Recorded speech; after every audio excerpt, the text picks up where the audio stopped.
ఏపీని వణికించిన మొంతా తుఫాను ఎట్టకేలకు అర్ధరాత్రి తీరం దాటింది.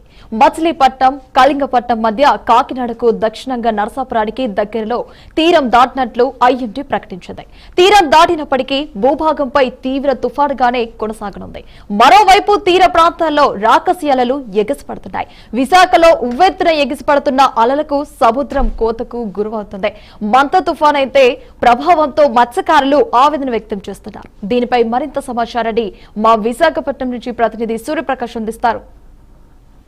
అయితే భారీగా కనిపిస్తున్న పరిస్థితి ఉంది. గత రాత్రి 11:30-12:30 సమయంలో అయితే ఈ మచిలీపట్నం నుండి కృష్ణపట్నం మధ్యలో అయితే కాకినాడ నుండి అలానే రోజుల మీదుగా అయితే అంతర్దీవి ప్రాంతంలో అయితే ముంతాన్ తుఫాన్ అయితే భారీగా అయితే తన యొక్క దిశను మార్చుకున్న పరిస్థితి కనిపిస్తుంది. ప్రస్తుతం విశాఖపట్నం ఆర్కే బీచ్ పరిసర ప్రాంతాలు మొత్తం కూడా అల్లకల్లోలంగా కనిపిస్తున్న పరిస్థితి కనిపిస్తుంది.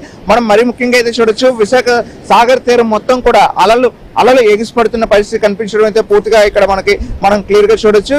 దాదాపు రాకాసి అలలు 2 నుండి 3 మీటర్ల పై ఎత్తుకైతే ఎగిసిపడుతున్న పరిస్థితి ఉండడంతో ఎక్కడికక్కడ అందరినీ కూడా నిలువరిస్తున్న పరిస్థితి కనిపిస్తుంది. పర్యాటకులు గత 3 రోజుల నుండి కూడా ఇక్కడికి రాకుండా పోలీసులు అయితే కట్టడి చేసిన పరిస్థితి ఇక్కడ ఉండడంతో ఎవరు కూడా వస్తున్న పరిస్థితి లేదు.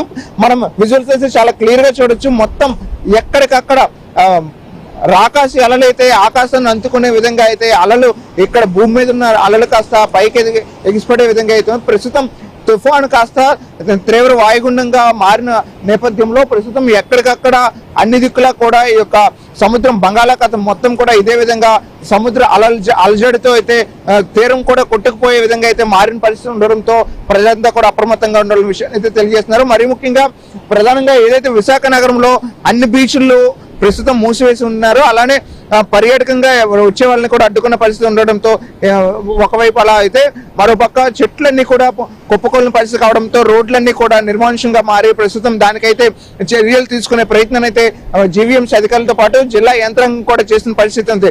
అలానే కొండవాళ్ళ ప్రాంతాల్లో ఉన్న వాళ్ళందరినీ కూడా సురక్షిత ప్రాంతాల్లో ఇప్పటికే వాళ్ళందరూ కూడా గత 2 రోజులుగా అయితే సురక్షిత ప్రాంతాల్లో ఉన్నారు. ప్రస్తుతం ఈ యొక్క తుఫాను ప్రభావం కారణంగా అయితే భారీగా వర్షాలు కురిసే అవకాశం ఉండడంతో ఇప్పటికీ కూడా వాళ్ళ ఇళ్లకు చేరనీయకుండా అక్కడే ఉండాలని షెల్టర్స్ లో అయితే ఉంచుతున్న పరిస్థితి ఉంది. మరోపక్క ఎక్కడైతే మనకి టూరిస్ట్ స్పాట్ ఏదైతే కైలాసగిరి ఉందో ఆ కైలాసగిరి ప్రాంతం మొత్తంలో కూడా కొండ చీరలు విరిగిపడడంతో ప్రజలంతా కూడా వెళ్లే వాహనదారులంతా కూడా ఇక్కట్లో ఎదుర్కొంటున్న పరిస్థితి ఉంది. ఆ ప్రాంతం మొత్తానికి కూడా ప్రస్తుతం నిలిపివేసిన పరిస్థితి కనిపించడంతో అందరూ కూడా ఆ ప్రాంతానికి వెళ్ళొద్దని అయితే హెచ్చరికలు జారీ చేసిన పరిస్థితి ఉంది.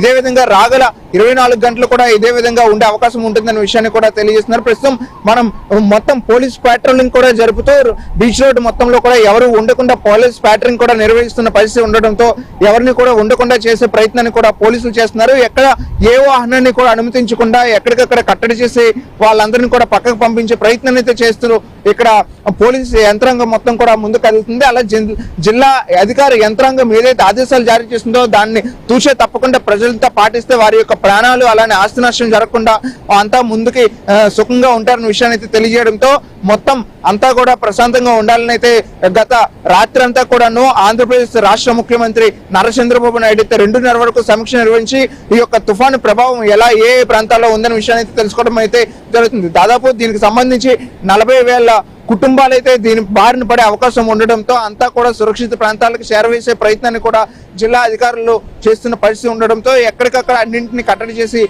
అందరినీ కూడా సురక్షిత ప్రాంతాల్లో తరలిసిన పరిస్థితి ఉంది. అలానే ఘాట్ రోడ్లలో భారీ ఎత్తున అయితే నీళ్లు చేరి రావడంతో పైనుండి ఎగువ ప్రాంతాల నుండి పైకి రావడంతో కొండ చీరలు కూడా వాటర్తో పాటు కొండ చీరలు కూడా కింద విరిగిపడడంతో ఘాట్ రోడ్లన్నీ కూడా మూసుకుపోయిన పరిస్థితి కనిపిస్తుంది. ప్రస్తుతం ఈదురుగాలు అయితే మరింత వీచే అవకాశం ఉండడంతో తుఫాను అయితే ప్రస్తుతం వాయుగుండం మారిన పరిస్థితి ఉన్నా కూడా ఈదురుగాలు మరింత వేసే అవకాశం ఉండడంతో చెట్లన్నీ కూడా నేలకొరిగే పరిస్థితి ఉండడంతో ఎక్కడికక్కడ ఈ ట్రాన్స్పోర్ట్స్ కానీ అలానే ట్రాన్స్ఫార్మర్స్ కానీ పోల్స్ కానీ వాటన్నింటిని కూడా సిద్ధం చేసి ఎలక్ట్రికల్ సిబ్బంది కూడా 18,000 ఎలక్ట్రికల్ పోల్స్ అయితే విశాఖ నగరంలో అయితే ఏర్పాటు చేశామని జీవీఎంసీ కమిషనర్ అయితే తెలియజేస్తున్న పరిస్థితి కనిపిస్తుంది.